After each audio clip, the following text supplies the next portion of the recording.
After more than 60 years of service, the Indian Air Force is officially retiring its iconic MiG-21 fighter jets today. A ceremonial farewell will be held at the Air Force Station in Chandigarh, the very air base where the first MiG-21 squadron was established. Marking this historic moment, Chief of Air Staff Air Chief Marshal Amarpreet Singh will lead a flypast, fittingly flying the same aircraft that trained generations of Indian Air Force pilots, including himself.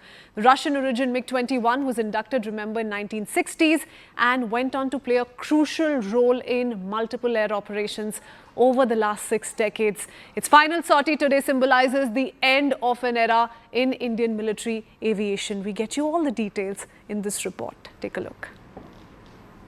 The MiG-21, the sentinel of our skies. For 60 years, it has guarded the nation, training our warriors, testing their courage, and triumphing in battle. A machine of steel, flown with unmatched spirit. The Chief of the Air Staff, joined by Squadron Leader Priya, honors this legacy with a commemorative sortie. Swift, fearless, enduring. Every mission, every landing. A chapter of courage written into history.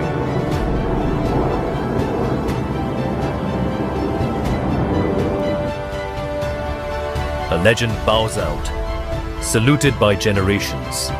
The MiG-21 departs, but its legacy will always remain.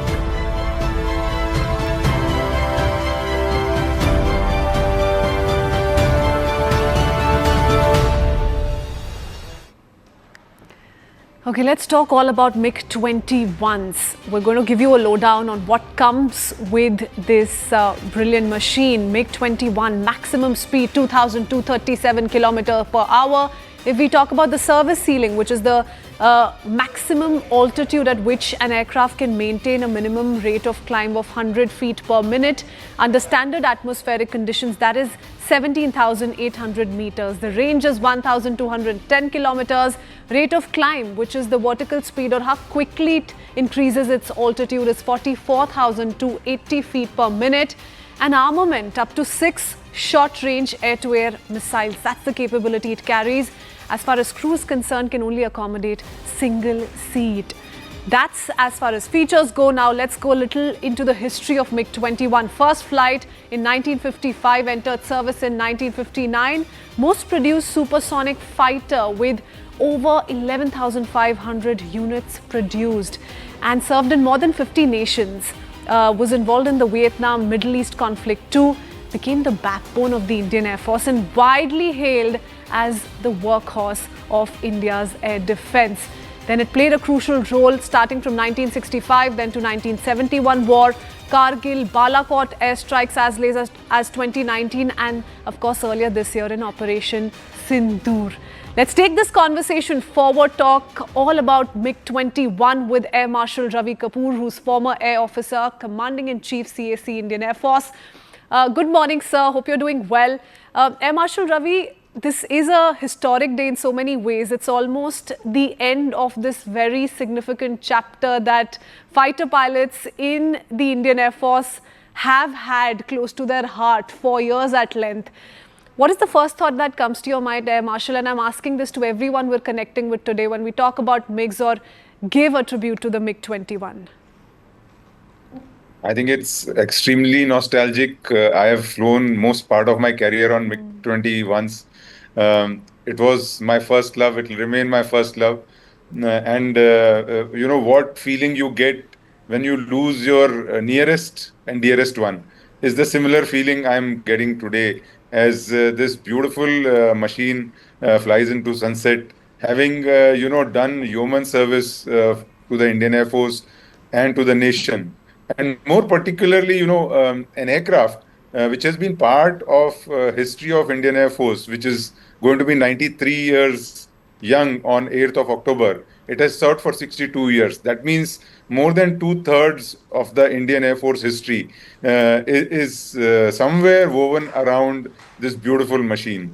And, first time I ever took off on a MiG-21 trainer, it was kind of an exhilarating experience which you will never forget in your lifetime.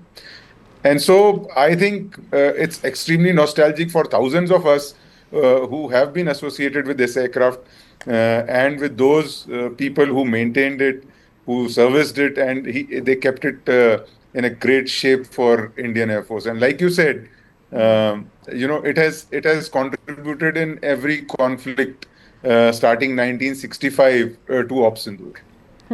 But how did it perform in live operational scenarios, in combat? And so also tell us a little bit about, that first memory that comes to your mind when you look at a MiG-21 contributing to the Indian Armed Forces in that manner. Would you recall of one specific conflict, war, and its contribution? Yes, I think 1971 war is the one which comes closest to a conflict where MiG-21 played an extremely important role.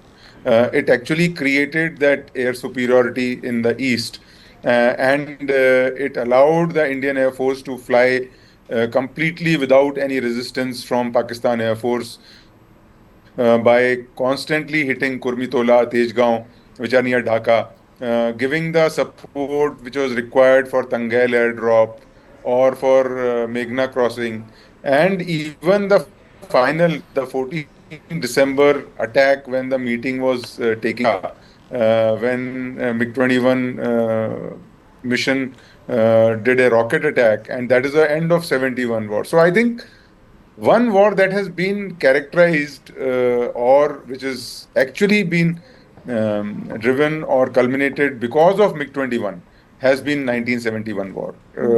Like we would say that the Kargil conflict, Mirage 2000 played the pivotal role. And in 1971 war, it was the MiG-21 which played the pivotal role.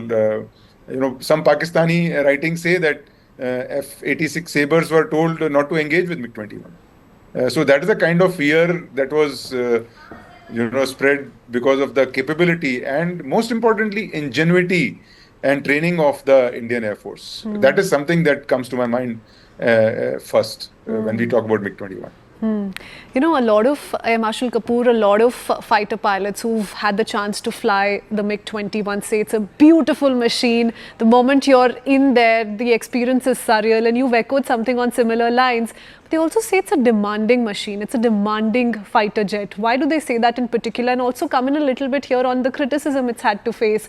Do you think it's been unfairly criticized only because of its age, or do you think there are parts of the criticism that were valid too?